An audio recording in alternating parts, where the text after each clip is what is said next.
राजेन्द्र प्रसाद ग्राम panchayat सारणा grammar युव चाषी श्री सूर्यनारायण जेना युवक मानक पई उदाहरण साजिछंती। निजस्व प्रचेष्टारे गढ़िछंती एक ब्रॉयलर फार्म। प्राय 10 लाख टंका खर्च करी 2000 रु 2500 कुकुड़ा छुआ रखिबार क्षमता विशिष्ट कोठरी बनाइछंती। ऑटोमेटिक पानी जोगाण मध्य करी सुंदर भावरे परिचालना करी एबे 40 दिन रे गोटिक कुकुड़ार ओजन 2 किलो 500 ग्राम होईछि। कला परे लाभ 70,000 रु 80,000 हेड़ बोली आकलन करा जाउछि। एही युव चाषी 4 जनकु कर्मरे नियुक्ति मध्य करिछंती। कोनोसी सरकारी सहायता न पाई एते बड़ योजना करि पारिछंती। तांकर कहिबा कथा मते जदि सरकारी सहयोग मिलंता मु ओ मो परिवारक सह एवं 4 जनक बदलरे आउ 4 जनकु रोजगार मध्य कराई पारंती। नियाळीरु प्रफुल्ल कुमार सेठींक रिपोर्ट।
आम नियाली ब्लॉक कृष्ण प्रसाद ग्राम पंचायत सारणा गाँव आसी पहुँचीचु।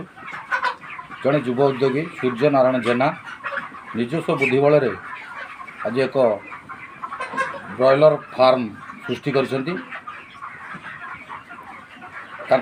से विषय रे आसुन किसी शुणा।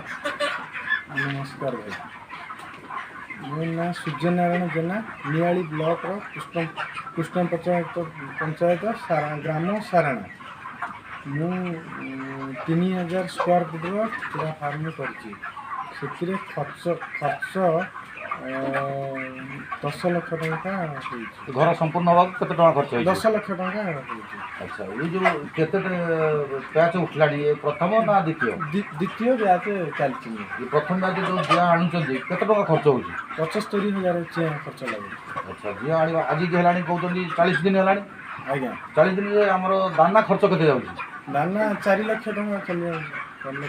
ये तो अधिका ओजन प्राय 22 रु 2.5 केजी जो 2.5 किलो अधिका हेलेडी ए केते लागबा को बिक्री करा को दिन भीतर बिक्री हो?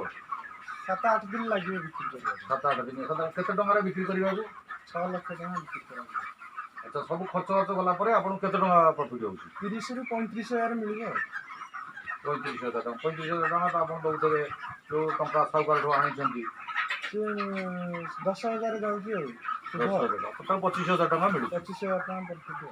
आपन कहबा कथा जदि आउ किसी सरकार अनुदान दिया जाए तल आउ गोटे आ साथी जोड़िले होय तो 50,000 टंका इनकम करि परिबे। आउ 3टी पिला मो हातरे सहयोगी होई परिबे। आपण इनकम रोजगार क्षम हवा संगे संगे आउ 4टी 5टी पिला रोजगार क्षम होई परिबे। आम आज देखिलु जमी छुआ छोट छुआ सेमती आज ब्रॉयलर छोट छुआ को पालन कर आज 2.5 किलो पर्यंत ताको कर जा हो